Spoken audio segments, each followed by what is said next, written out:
Fala galera do nono ano, professor Alf de Filosofia com vocês. E hoje, voltando ao capítulo 2, Processando os Saberes, a gente vai falar do texto da página 40 e 41, ok? Esse texto, ele resume um pouco a história da ciência, principalmente a partir do pensamento de Aristóteles e do pensamento de Karl Popper. São dois filósofos muito distantes no tempo, mas que tiveram uma contribuição muito importante para a ciência. Aristóteles, nós sabemos, foi muito importante na busca, da diferenciação dos conhecimentos científicos, trazendo tanto a importância da racionalidade, da dialética, da própria reflexão por meio do pensamento, que o próprio Platão já havia promovido, mas também da valorização do conhecimento empírico, Conhecimento empírico que em Aristóteles, ou conhecimento sensorial, ele passa a ter um aspecto mais positivo do que em Platão. E nisso, Aristóteles vai demonstrar a importância dos chamados silogismos. Os silogismos são reflexões do pensamento que partem da lógica dedutiva para chegar a uma conclusão.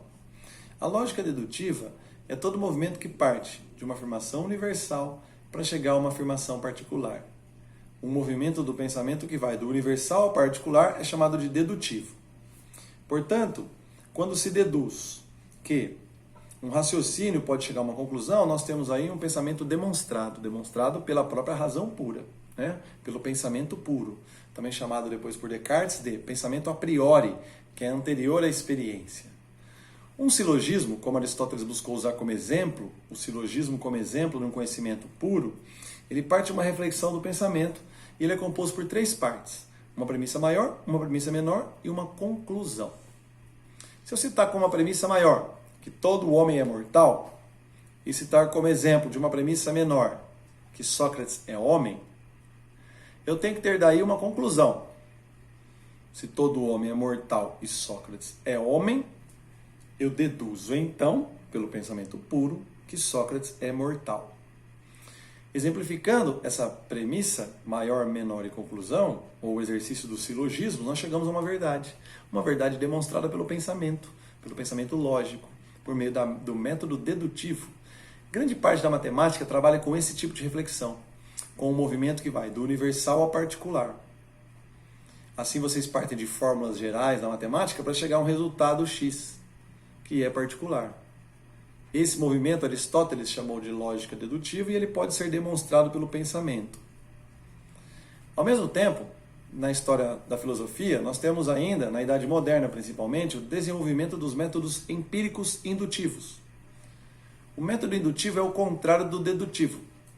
Ele parte do particular para chegar ao geral. Quando eu observo um determinado metal e percebo que ele é condutor de eletricidade, como o ferro, e observo outro metal, como a prata ou como o cobre, e chego à conclusão, por meio da observação, de que eles também são condutores de eletricidade, eu posso daí induzir que todo metal é condutor de eletricidade. O método, então, indutivo, ele vai do particular, observando o particular, para concluir uma verdade universal. Tanto o método dedutivo quanto o método indutivo têm validade científica na compreensão dos estudos. O indutivo, no entanto, implica naquilo que depois será chamado de descrição. O método dedutivo, ele demonstra, e o método indutivo, ele descreve o objeto observado. Ok? Bom, a ciência, no entanto, nós vimos, ela não é um conhecimento eterno, imutável, embora Parmênides, Platão tenham definido a ciência com essas características. Nós vamos ver depois, na idade já contemporânea, na filosofia do século XX, a ciência de Karl Popper chegar ao chamado princípio da verificação ou da refutabilidade, em que o conhecimento científico ele passa a ser demarcado a partir da possibilidade da sua corrigibilidade, da sua correção, ou da sua refutabilidade, a possibilidade dele mesmo ser refutado.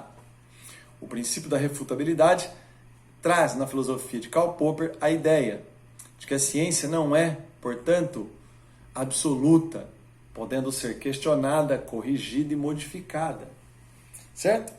Vamos fazer então uns exercícios aqui da página 41 que seguem desse texto. São os primeiros 5 exercícios que eu vou fazer, depois ficam outros 4 para a gente fazer na aula de terça. Certo? Então, o primeiro exercício pergunta: qual o sentido tradicional da palavra ciência? Né? O que a ciência significa? A ciência significa um conhecimento verdadeiro. Um conhecimento verdadeiro por meio da análise dos objetos, portanto, conhecimento objetivo. E, como eu disse, um conhecimento universal, que vale para todos. E que se estabelece como uma espécie de critério de certeza, critério de verdade. Embora não imutável, como a gente viu. Segunda questão: quais são os 3 critérios de validade do conhecimento científico? Na verdade, nós podemos entender a ciência como um conhecimento que pode ser demonstrado, que pode ser descrito e que pode ser corrigido ou refutado.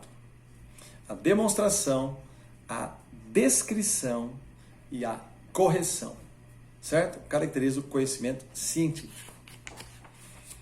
O terceiro exercício traz a seguinte questão: na ciência como demonstração, como podemos encontrar as premissas verdadeiras? Ou seja, o conhecimento como demonstração é aquele que parte do pensamento puro, da razão pura, ou como Descartes e Kant chamaram, a razão a priori, anterior à experiência. A demonstração se dá então pelas premissas, ou chamado silogismo, em que uma premissa maior se segue uma premissa menor e daí se segue uma conclusão. Então podemos chegar às conclusões verdadeiras por meio da relação entre as premissas maiores e menores. Ok? Quarta questão: explica o que é método indutivo. Dê exemplos. O método indutivo, ele é um método empírico de observação e de descrição dos objetos, que parte de uma análise particular para chegar a uma verdade universal, válida universalmente. Exemplo, citei na própria aula, né? O ferro é condutor de eletricidade. Eu observo e descrevo o ferro. O cobre é condutor de eletricidade. Eu observo e descrevo o cobre. O ouro é condutor de eletricidade.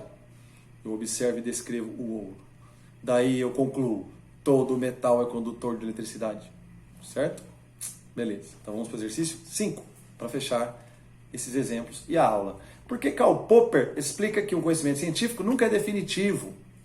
Veja, a ciência, quando ela pretende ser definitiva, ela incorre no mesmo erro da mitologia, pretendendo ter validade eterna, imutável, se tornando um dogma, se tornando um pensamento fechado, válido apenas para as crenças.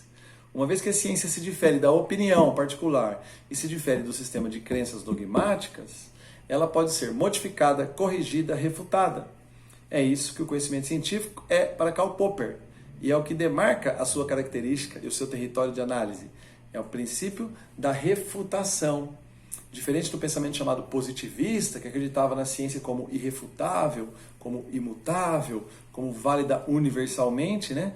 A ciência ela pode valer universalmente, mas ela tem que ser debatida, problematizada e corrigida. Certo, meninos? Próxima aula, então, terça-feira, a gente vai fazer os exercícios da página 42 e 43 e eu vou explicar melhor o texto ainda que nós lemos. Um beijo do Alf. Falou!